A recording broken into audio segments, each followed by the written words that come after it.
ভরে দাও। ওটা ওটা কি তুলছো? গাজর তুলছো? গাজর খেতে ভালো। ওটা কি? আর কি? গাজর লঙ্কা আর কি?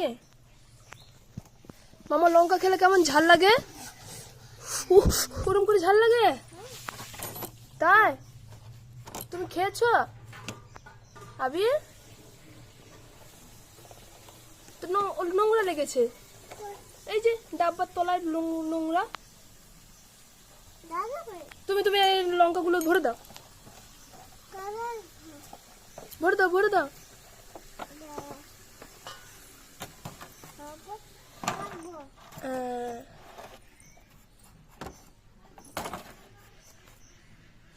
ভরেছ?